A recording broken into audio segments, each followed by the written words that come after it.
Price allot. இன்றைய சிந்தனையின் வசனத்தையும் அதனோடு கூட ஒரு கதையும் கேட்போமா? ராஜேஷ் தன் மனைவி கிட்ட சொன்னாரு, ஏம்மா, இந்த 6 வருஷமா ஆகுது நம்ம அமெரிக்காவுக்கு வந்து. ஒரு முறையும் நீயும் ஆகட்டும் நானும் ஆகட்டும் அம்மாவை கூப்பிட்டுட்டு தான் இருக்கிறோம். அவங்க எங்க வராங்க? குழந்தை மாதிரி அடம் பிடிக்கிறாங்க. அந்த ஹாஸ்பிட்டலையும் அந்த ஊரையும் விட்டுட்டு வரமாட்டேன்னு சொல்லி. மாமாவுக்கும் அத்தைக்கெல்லாம் இந்த உண்மை எங்க தெரியுது? மாமாவாகட்டும் சித்தி ஆகட்டும் அத்தை ஆகட்டும் எல்லாரும் என்ன ஃபோன் பண்ணி திட்டுறாங்கம்மா. அம்மாவை இப்படி தனியா விட்டுட்டு போயிட்டியப்பான்னு.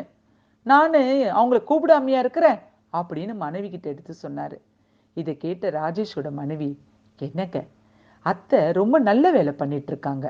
அந்த ஊர் ஜனங்களுக்கு அந்த ஹாஸ்பிட்டல் மூலமா நிறைய நன்மை நடக்குதுங்க.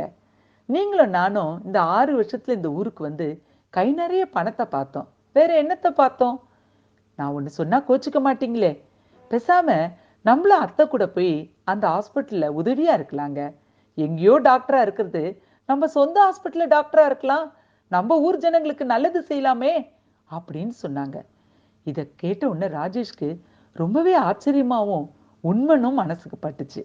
ஆமா, ராஜேஷ் தன் மனைவியை கூட்டிட்டு தன்னோட சொந்த ஊரான அந்த குக்கிராமத்துக்கு போக ரெடி ஆயிட்டாரு.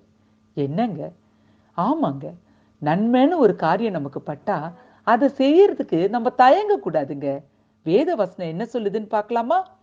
நீங்கள் நன்மை செய்வதிலே சோர்ந்து போகாமல் இருங்கள். 2 தெசலோனிக்கேயர் 3:13.